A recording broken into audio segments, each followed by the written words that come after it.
ಸಹಕಾರಿ ಕ್ಷೇತ್ರಗಳಲ್ಲ, ನೀವು ಡಿಕ್ಲೇರ್ ಮಾಡ್ರಿ, ಜನ ನಿಮ್ಮನ್ನು ಕೊಂಡಾಡ್ತಾರ. ಅರಬಾವಿ ಕ್ಷೇತ್ರದ ಪ್ರತಿಭಟನೆ ನಡೆಯತೈತಿ, ಪ್ರತಿ ಒಂದು ಗಟ್ರ ಪಾಯ್ಕಾನೆ ಉದ್ಘಾಟನೆಗೆ ಬರ್ತೀರಿ. ರೈತರ ಕಷ್ಟಗಳನ್ನ ಕೇಳಕ್ ಒಬ್ರು ಇವತ್ತಿನ ಬಂದಿಲ್ಲ. ಯಾಕಂದ್ರ ಇವ್ರ ಉದ್ದೇಶ ಒಂದು ಏನೈತಂದ್ರ ಎಲ್ಲಾ ಸಹಕಾರಿ ಕ್ಷೇತ್ರ ಕೈಯಾಗಿ ಇಟ್ಕೋದ, ಮೂರು ತಿಂದು ಬಿಟ್ಬಿಡುದ. ಅಂತ ವ್ಯವಸ್ಥೆಗೆ ನೀವು ಏನ್ ಕೈ ಹಾಕಿದಿರಲ್ಲ, ಇದನ್ನ ಬಿಡಬೇಕು. ದಯವಿಟ್ಟು ನಾ ವಿನಂತಿ ಮಾಡ್ತೀನಿ, ನೀವೆಲ್ಲ ಹಿರಿಯ ಶಾಸಕರಿದ್ದೀರಿ, ಹಿರಿಯ ರಾಜಕಾರಣಿಗಳಿದ್ದೀರಿ. ಸಹಕಾರಿ ಕ್ಷೇತ್ರ ಬದಲು ನಿಮ್ಗೆ ಕಾಳಜಿ ಇತ್ತು, ರೈತರ ಬದಲು ಕಾಳಜಿ ಇತ್ತಂದ್ರ ನೀವು ಸಹಕಾರಿ ಶುಗರ್ ಫ್ಯಾಕ್ಟ್ರಿಗಳು ಏನ್ದಾವಲ್ಲ 3500 ಘೋಷಣೆ ಮಾಡಿ ಒಂದು ಜಿಲ್ಲೆಗಿನ ನೀವು ಮಾದರಿ ಆಗ್ಬೇಕಂತ ಹೇಳಿ ನಾನು ರೈತರ ಪರವಾಗಿ ವಿನಂತಿ ಮಾಡತ್ತೀನಿ. ಯಾಕಂದ್ರ ನಾನು ನಿನ್ನಿಂದ ಬಹಳ ತಾಳ್ಮೆ ಅಂತ ಇದ್ದೀನಿ ನಾನು. ಯಾಕಂದ್ರೆ ಎಲ್ಲಾ ರೈತರು ಒತ್ತಾಯ ಮಾಡತ್ತಾರ. ಇಲ್ಲ ನೀವು ಕೇಳ್ರಿ, ಅರಬಾನ್ಯಾಗ ಗುರ್ಲಾಪುರದಾಗನ ಪ್ರತಿಭಟನೆ ಹೊಂಡೈತಿ ಗಟ್ಟಿಯಾಗಿ. ಪಾಯ್ಕಾನಿ ಉದ್ಘಾಟನೆಗೆ ಬರ್ತಾರ, ಗಟ್ರ ಉದ್ಘಾಟನೆಗೆ ಬರ್ತಾರ. ರೈತರು 20,000 30,000 ಪ್ರತಿಭಟನೆ ಮಾಡ್ರ, ಸೌಜನ್ಯ ತಲೆ ಹಾಕಲ್ದ. ಅದ್ರಿ ಅಂದ್ರ ನೀವು ರೈತರ ಬದಲ ಜನಸಾಮಾನ್ಯರ ಬದಲ ಎಷ್ಟು ನಿಮಗ್ ಗೌರವ ಐತೆ ಅನ್ನೋದ ನಮಗೆಲ್ಲ ಗೊತ್ತಾಗತೈತಿ ಇವತ್ತು.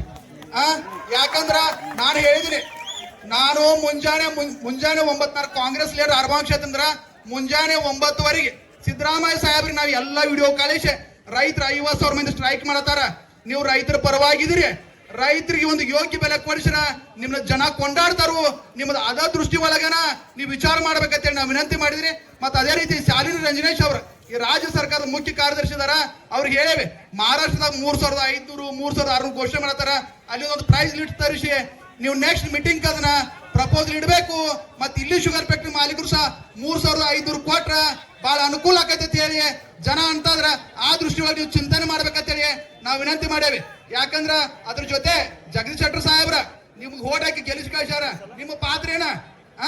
ಯಾರೋ ನಮ್ಮ ರೈತರು, ನಮ್ಮ ಬಿಜೆಪಿ ಕಾರ್ಯಕರ್ತರು, ರೈತ ಮುಖಂಡ್ರು ಹೇಳ್ರ ಪ್ರತಿಭಟನೆಗೆ ಬಾ ಅಂದ್ರೆ ಈಗ ಬರಂಗಿಲ್ಲ, ಇನ್ನೊಂದ್ಸಲ ಬರ್ತಂತಾರ. ಅವೆಲ್ಲ ಆಗ್ಬಾರ್ದು ದಯವಿಟ್ಟು. ನಾನು ಯಾಕಂದ್ರ ದಯವಿಟ್ಟು ಹೇಳ್ತೀನಿ, ಕಾಂಗ್ರೆಸ್ ಅವರು ಸಹ ಹೇಳ್ತೀನಿ, ಸಿದ್ದರಾಮಯ್ಯ ಸಾಹೇಬರು ಹೆಚ್ಚಿನ ಕಾಳಜಿ ವಹಿಸಿ ರೈತರ ಸಮಸ್ಯೆಗಳು ಬಗೆಹರಿಸಬೇಕು. ಅದೇ ರೀತಿ ಬಿಜೆಪಿ ಅವರು ಸಹ ಬಹಳ ನಿಮ್ದೇ ಅಂತ ಜವಾಬ್ದಾರಿ ಐತಿ, ಆ ಜವಾಬ್ದಾರಿನ ಕಟ್ಟುನಿಟ್ಟಾಗಿ ನಿಭಾಯಿಸ್ಬೇಕಂತೇಳಿ ಈ ವೇದಿಕೆ ಮುಖಾಂತರ ವಿನಂತಿ ಮಾಡ್ಕೊಂಡ ನಾನು 2 ಮಾತುಗಳನ್ನು ಮುಗಿಸ್ತೀನಿ. ಜೈ ಹಿಂದ್, ಜೈ ಕರ್ನಾಟಕ.